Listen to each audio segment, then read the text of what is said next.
Bismillahirrahmanirrahim. Alhamdulillah wassalatu wassalamu ala sayyidina rasulillah wa ala alihi wa sahbihi wa man walah, amma ba'd. Maelezo nitakao kuelezea ni suala lau yakakufikia kama haya ambayo tutayaelezea, wewe je utasema nini? Kitu gani utakao kukizungumza ukielezewa kama hawa tutakao kuelezea walizungumza haya? Wewe ukipata mwenye kukuelezea kama haya, utazungumza jambo gani? Kuna bwana mmoja alikuya kwa Khalid bin Walid, sahaba mtukufu, Mwenyezi Mungu amridhie, akamuelezea mambo kama haya ambao kwetu pia yatokea. Uje mtu akakuelezea jambo kadhaa na kadhaa, akamwambia kuna mtu fulani shatamaka, una mtu amekutukana wewe. Uje mtu akakwambia fulani bwana yeye kutukana. Sikiliza Khalid alivyomjibu, na wewe utajibu nini? Faqala tilka sahifatahu falyamlaaha bima shaa. Si ametukana mimi, ana sahifa yake, ana kitabu chake huandikiwa ayafanyayo, kwa hiyo ajijazie atakalo yeye. Akiona hili la kutukana mimi, maandiko mema yuandikiwa mazuri, basi najijazie buku lake, si langu. Na wewe akija mtu akikwambia fulani wa kutukana, utamjibu nini? Mwenzako Khalid bin Walid, sahaba mtukufu kama huyu, aliolelewa na bwana mtume Muhammad sallallahu alayhi wa alihi wasallam, jawabu lake lilikuwa ni hilo. Hakumwambia mimi sina, mimi kadhaa wala si kadhaa, alimwambia la, tilka sahifatahu, hilo ni buku lake mwenyewe, na alijazie atakayo yeye. Akiona kunitukana mimi ni mambo bora, na ajijazie. Tumsikize mwingine. Qala rajulun li Wahb bin Munabbih, mtu alikuja kwa Wahb bin Munabbih akamwambia, huyu mtu amekuja, na mara nyingi kuna watu huona ni mapenzi kuja kutia fitina. Huyu alikuja kwa Wahb bin Munabbih akamwambia, bwana kuna fulani hukutukana. Wahb bin Munabbih alimwambia, ama wajada shaitanu rasulan ghairak. Subhanallah, shaitani yani hakupata mwenye kumpa ujumbe huo ila wewe. Yani wewe hukuweza kupata ujumbe mzuri wa kuniletea ila huo. Yani wewe shaitani hakuona mtu ambaye aweza kumtuma ila ni wewe. Kwa hiyo na wewe anayekuja muulize, shaitani hakupata mjumbe wa kukuletea wa kukutuma utumwa mbaya ila wewe.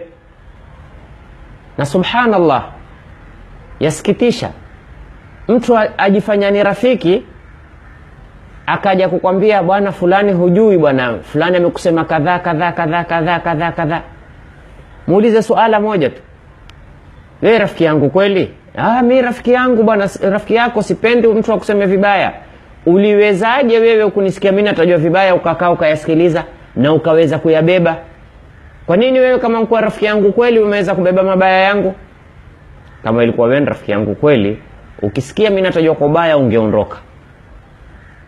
Huo ndio rafiki kweli. Lakini ati wewe mtu amekaa akakutaja kwa vibaya, kisha aje bwana rafiki yangu, nasikitika sana nikikuelezea hata hutoamini, kuna mtu kadhaa na kadhaa na amkuelezea wewe amekutana tana. Wewe uliwezaje kama rafiki yangu kweli kusikiza mimi nikitanwa tanwa? Basi ni suka, ukiwa hoyo umenitana wewe ni suka.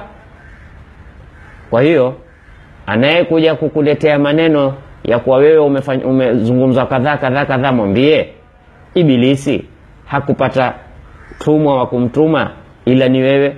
Ndio una wewe wafaa kumtumikia katika utumishi kama hunu. Tusikize mwingine.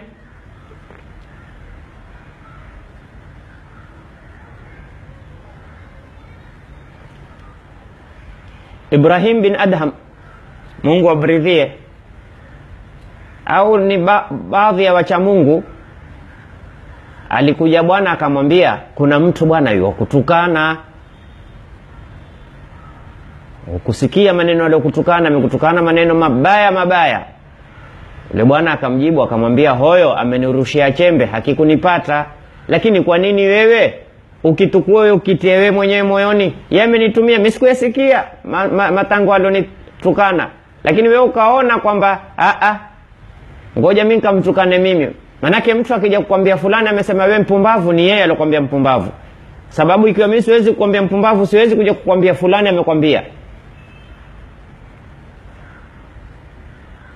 Ukiona mtu amekuja kukwambia bwana fulani ukwambia wewe huna maana, wewe ni kadhaa, wewe ni kadhaa, wewe ni kadhaa na kadhaa na kadhaa, ni yeye yuwakwambia. Madamu yule hukumsikia, hicho ni chembe amekirusha kimekwenda pingine. Lakini ya nini wewe ukitukue mkuki kama huo uje unidungie nao mimi? Sasa ni wewe umeutukua huo mkuki umenidunga. Yule bwana akaona haya. Mwingine alikuwa kwa Imam Shafi.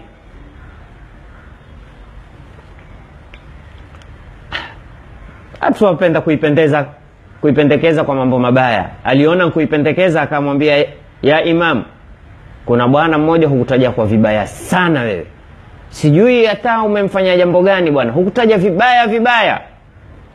Imam Shafi akamwambia, ikiwa wewe ni mkweli, basi wewe una tabia ya namam, kutongeleza watu. Na ikiwa ni mrongo, basi wewe ni fasik, mtu mchafu, unapenda kutetesha watu. Fakhajila akaona haya, wansarafa akaondoka. Kwa hiyo lao tungekuwa na sifa kama hizi, aje kukuletea mabaya yote, mwambie wewe bwana, Ibilisi hakupata mtu akukutuma ila wewe. Akikujia mtu yote umwambie bwana, ikiwa wewe ni mkweli, basi wewe una tabia ya namam, na nikupe bishara, namam haingii peponi mwenye kutongeleza watu kutukua maneno ya huyu akampelekea huyu kwa ajili kufitinisha, huyo haingii peponi. Na ikiwa wewe ni mrongo, basi wewe ni fasik, ni mtu mbaya. Ingekuwa watu hawezi, ule usende bwana, ule atakamwambia nini haamini, bali utaona haya wewe. Kuwa na msimamo kama huo. Kwa hiyo ndugu zangu, tusiwe ni watumwa wa Ibilisi. Ibilisi utafuta kukutuma kwenda kupeleka habari njema, habari mbaya. Na wewe jifundishe kuwa nyuki. Nyuki hatui ila pazuri. Usiwe ndi hatui ila pachafu. Kwa nini ujifundishe tabia hiyo? Na leo kumekithiri, mtu akisikia maneno mabaya, akipata posti mbaya ataka kumpostia na mwendani wake. Sikiliza mlivyotukanwa, sikiliza mlivyotanatana, ujue wewe ni mtumishi wa Ibilisi. Lao ungekuwa ni mtumishi wa Mtume Muhammad sallallahu alayhi wa alihi wasallam, ungekuwa wapenda kueneza mema, wapenda kueneza mazuri, wapenda kustiri mabaya, wapenda kuyazuilia mabaya. Kwa hiyo tujifundisheni mafundisho ya bwana Mtume Muhammad sallallahu alayhi wa alihi wasallam, kustiriana, kusameheana, kupeana nafasi. Sikila jaribu kuwa na kumdhania mwendani wako dhana njema namna itakavyowezekana. Makusudio yake si hilo, makusudio yake yamezungumza hilo kwa ajili ya kadhaa, maslahi kadhaa, hakupendelea vibaya, hakupendelea kunitukana, la ilikuwa yani wewe jaribu kuyabambanya mpaka ule alokuja kuletea aone haya, na hakuna alosalimika. Naona ndugu yangu kuswaya hapa unaambia Imam Shafi pia Mtume sallallahu alaihi wasallam alikimnena Nabii Allah Musa. Nikumalizie nikupe kiswa hichi. Nabii Allah Musa siku moja alimwambia Mwenyezi Mungu Subhanahu wa Ta'ala, ya Rabb, salala, waja wako wamezidi, wamekuwa hunambia na mimi pia nina mshipa wa tini, namshipa. Ya Rabbi, nimechoka na maneno yao, hala wafunge zindrimi wasininene. Mwenyezi Mungu Subhanahu wa Ta'ala akamwambia, ya Musa, ukitaka kubaki ni mtume wangu, kubali waje wakuseme. Mimi nilowaumba hunambia mimi nina mke na kijana. Binadamu msaza mtu, mimi nimewaumba wao, mwisho wa kuisha mkuja kunambia na mimi pia nina mke na mwana. Sasa hawawezi. Binadamu akikosa shughuli, waiwa ukikosa kufanya zuri utafanya baya. Usipojishughulisha,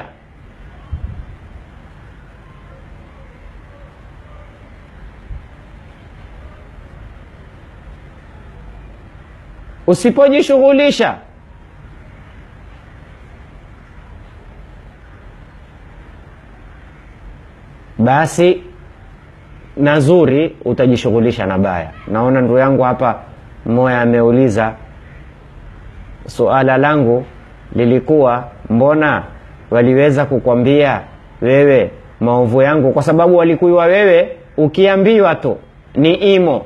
Kuna watu kama tabia ya imo ukitia namba pale pale itakujulisha na mimi imo nayo. Sasa kuna watu wajulikana wao ni imo, wewe ukimwambia atakwenda kuelezea.